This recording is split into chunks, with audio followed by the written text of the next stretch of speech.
the last time I talked to my last guest was at the Democratic National Convention in 2016 with him slightly to my right and Jill Stein standing about 10 feet away slightly to my left. That is the visual that I have embedded in my brain. He is a real journalist. When I call someone a real journalist, that is a compliment. Joe Strupp has nearly 30 years of experience in newspapers, magazines, television, radio, and this new thing called the internet. He's covered all sorts of beats from sports to, I imagine, politics to media itself.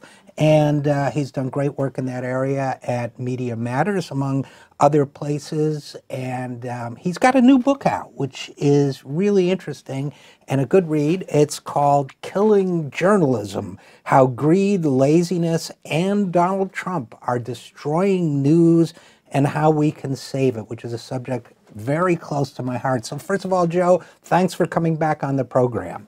Yes, thank you for having me. The last time was quite busy at the Democratic Convention. It was a big crowd and lots of Radio Row and podcast people, but yours was the most memorable for me. Yeah, it was very chaotic, but at least we could bask in the glow of the inevitable victory of Hillary Clinton.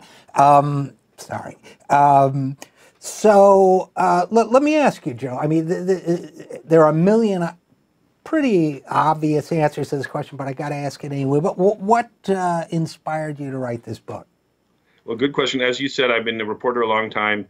For the last 18 years, doing media generally. I do some other freelancing, and I also teach, but most of my focus had been on media issues at Media Matters for America, which I left earlier this year.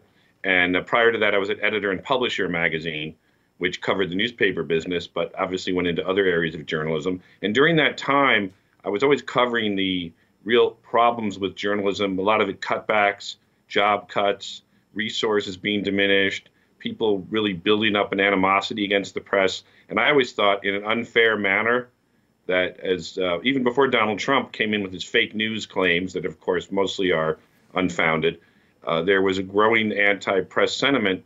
But I think a lot of it was really a problem not with liberal or left-wing press, which a lot of people assume that all reporters are liberal and they're trying to slant news.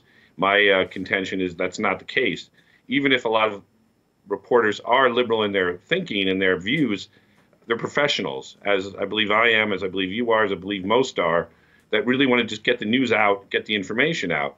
So I think what people are most upset with journalists about is not the true problem. The true problem is cutbacks. There are a lot fewer jobs in journalism than there were even 5, 10 years ago. There are a lot fewer outlets. There's more corporate takeover, squeezing profits, and a lot more reliance on the easy story, on the breaking news, quote unquote, which everything now on TV is breaking news, even if it's not breaking. I go into that in the book. Right. And things like fear factor reporting, things like cutbacks in legal defense for reporters and more government opposition to reporting, trying to keep secrets, trying to pressure reporters into giving up sources, a whole list of things that are the true issues, the true problems with reporting, a lack of ombudsman. They've really gone away pretty much in the United States anyway.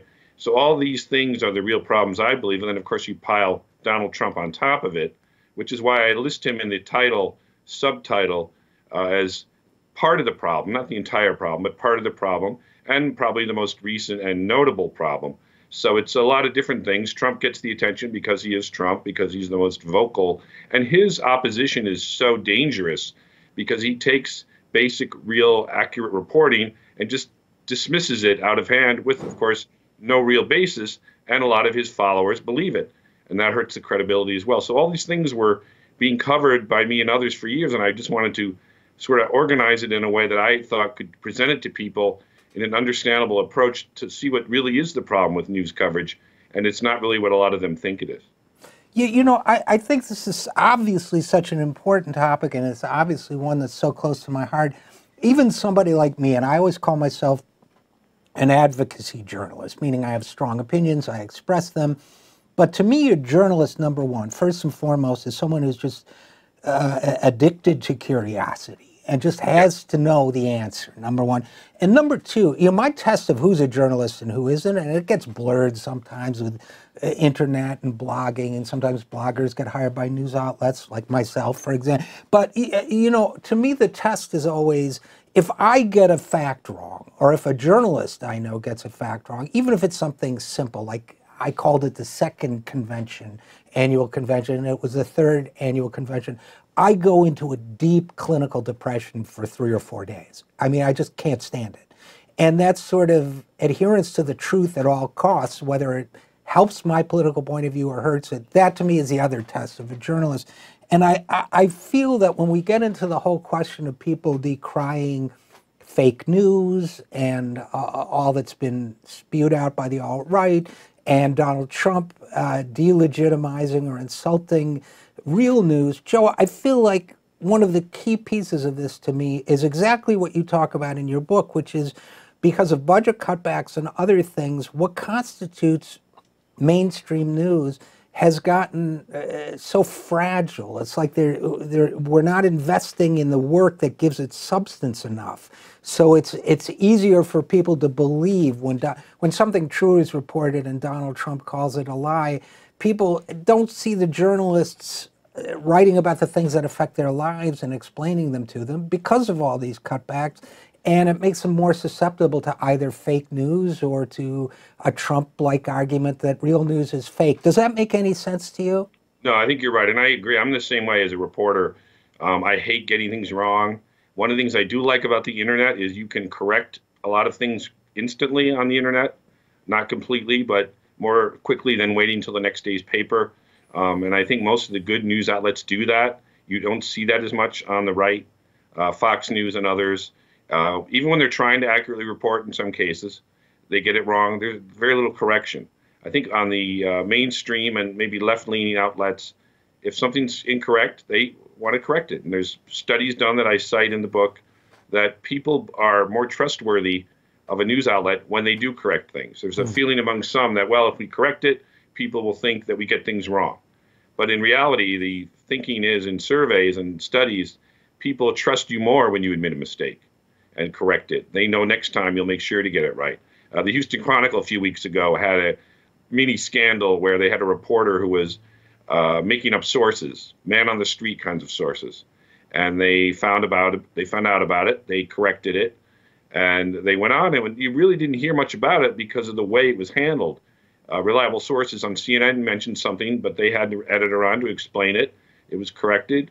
The story goes on, and in a lot of cases, that's not the reality in some outlets, that there are those who will make things up, places like InfoWars and WND and the outlets. I mentioned a lot of them in a chapter on conservative media. Fox will correct some things, but very few. The idea that you either are making it up or getting it wrong and not doing anything about it, that's the dangerous part. And Trump laid a lot of groundwork for this in his campaign. He started to turn people against the press early on, as we know, at many of his rallies. You've seen the tapes, he would tell the crowd, don't believe the reporters in the back. Katie Tur from MSNBC in her book wrote extensively about being a target, and I mentioned that in the book as well. So he started early. It was a very smart move by him to get people to mistrust the press and turn it on them rather than on himself and his long history of inaccuracies and dishonesty.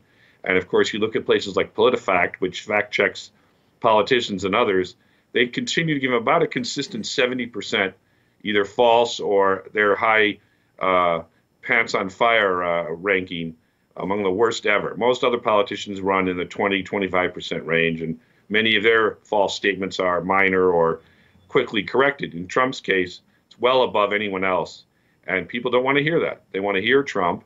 They want to believe him, and since he's turned a lot of people against the press, it makes it very easy for him to go against the press. Makes it very easy for a lot of readers and viewers to follow that, but it just diminishes the actual reporting that's going on. And there's still a lot of very good reporting. I don't want to say that it's not at all. I think the problem is there's less and less of it for the many reasons I cite. One of it is the cutbacks and fewer people doing reporting. Another is the competition, 24-hour news, online competition. Everyone wants to be first. There's no deadline anymore. Every minute is a deadline. And if things get misreported, it's very hard to, unring that bell, even if you try to correct. And a lot of it is based on not having the time to confirm things. And that used to be more of the case in the past. Well, and then you get into the whole problem. And again, we're talking with Joe Strupp, author of the new book, Killing Journalism. You get into the problem, too. Here's the problem I have, Joe. Let me put it a slightly different way. I want to preserve, protect, and expand journalism, and I want to do that for all media outlets that employ responsible journalists, including the most mainstream one, because I like journalists, I have an affinity for journalists, and I think the press performs a vital and irreplaceable role in our democracy. But what I struggle with, that's one hand. What I struggle with is, on the other hand, a lot of times our mainstream news outlets do get it wrong, particularly on issues that I've reported on very closely: economics, social insurance, Social Security, Medicare, policies relating to those things. And I think it ties back to the problem you're talking about, which is, if you don't have time to look into the fact that Social Security, for example, is not about to go broke, or whatever the truism of the week may be, then but you've been invited to the fiscal summit of the Pete Peterson Foundation that tries to convince you that. Everybody kind of believes that. Then you write it. And sometimes I get angry and I call it lazy journalism, but in a way, it may be true, or it may just be that somebody's scrambling to meet a deadline. So I guess on the one hand, I, somewhat like you, I would say, spent 10 years before the whole fake news thing came along, writing critiques of mainstream news outlets when they got Social Security wrong, when they got Medicare wrong, when they got the economy wrong. And I still do that sometimes, but I'm trying to, in my own brain even, just calibrate between the necessary critiques of the mainstream media to kind of keep them on. We all need somebody to keep us honest. And at the same time, not wanting to contribute to the cynicism and the disinterest and the headline seeking and the Trumps of the world and the fake news outlets of the world that are undermining journalism. Do you have any thoughts on that? Yeah, there's a whole chapter I have called Overhyped and Undercovered, which deals with a lot of stuff that is overcovered. I think a lot of weather stories get overcovered, where you'll look on MSNBC or CNN when a hurricane's coming, and that's all they have on the air for hours. Or a local snowstorm. I live in the New York area. We get a snowstorm here. All the channels are on it all day, even though there's really no big new news. Now, some hurricanes are deadly. Some are big news, and they should be covered. But to have it on the same story constantly is just a waste of energy, but it's an easy waste of energy. Right. It's easy to do that. I think a lot of that is done on MSNBC with Trump stories. You turn on MSNBC, all you see all day is Trump. Now, is it important to write about and report on the horrible things he's doing and the actions he has? Of course. But is that the whole story all day, hour after hour? When there are a lot of other stories, you talk about things like the environment, you talk about medical issues, as you mentioned, Social Security, really detailed stuff that doesn't get the attention because it's a little bit slow for a lot of people. It can be a little boring, the numbers and facts like that, but it affects them more. Maybe find a way to present it as journalists are supposed to do in an interesting, easy to understand way. But that's not done as much. It's the same stuff over and over. And then it's the more important things that aren't covered. Infrastructure, this terrible issue we have that Trump himself boasted about improving, and he hasn't. That doesn't get a lot of coverage unless there's a big accident, a big collapse of something, some infrastructure problem, but not looking at, what's the outlook for the next 5, 10 years? Where's the money for this, for education, for whatever it might be? But yeah, it's very difficult to cover certain issues coherently and in a way that people won't be turning the channel, because now they don't just have a few other channels to turn to. They have hundreds. And if you're online, almost limitless websites to go to. So they want to keep the audience with what's sexy, juicy, easy, scary in many ways. I have a whole chapter on the fear factor, fear bleeding coverage of things, whether it's guns or disease. Ebola was a big scare event for a while. Even the mass shootings that are out of control, school shootings are on the rise, and they're terrible and dangerous. They are not as dangerous to most people as getting the flu and dying from the flu or dying from something else. If you look at gun-related deaths, 2/3 of them are by suicide. Right. Most people who die from a gun, a handgun, kill themselves. That's more dangerous than any school shooting, even though the school shootings are obviously terrible and a terrible trend that they're increasing. We look at what's easy and a scare tactic in many cases, and then we forget things that are actually more dangerous for you, whether it's some kind of medical issue or a true gun-related problem or any other danger of life, including infrastructure or healthcare or some of the others, because they're more complicated. They might not be as eye-grabbing as some, and people might want to turn to something that's more interesting to them. So I guess I got a solution, Joe. My solution is next time we want to report about healthcare trends or workforce participation, whatever, we send the anchor out into a river wearing one of those yellow parkas, and he can report from there so it looks like he gets some dramatic footage at the same time that he's not talking about a hurricane or a flood. Now, obviously, I'm being frivolous. So the entertaining news person visual, I think that works in some aspects. Well, and I don't want to say that no one's doing it, because there is a lot of great journalism being done. I just think the vast majority of it still deals with these problems that aren't all the journalists' problems. A lot of it's the economy, a lot of it's viewer habits, a lot of it's people like Trump and others who are just trying to knock down their credibility in a baseless way. And one of the answers I talk about in the book is nonprofit news, which is on the rise and I think could be a real issue. I would make all news nonprofit in a perfect world. Of course, that won't happen, but there are a lot of nonprofit outlets out there that are doing a lot on their own and with other news outlets, which I think is one of the things that could really help it. Yeah, I agree with you, whether it's ProPublica or Reveal News or The Guardian as a trust or whatever. Unfortunately, though, we're out of time, so I'm just going to encourage people, first of all, to read the book. Joe Strupp is the author. The book is Killing Journalism, How Greed, Laziness, in parentheses, and Donald Trump are destroying news and how we can save it. So thanks for writing it, Joe, and thanks for coming back on the program. No problem. Thanks for having me anytime, and appreciate the attention. Oh, yeah, we'll have you back for sure. There's a lot going on in the media.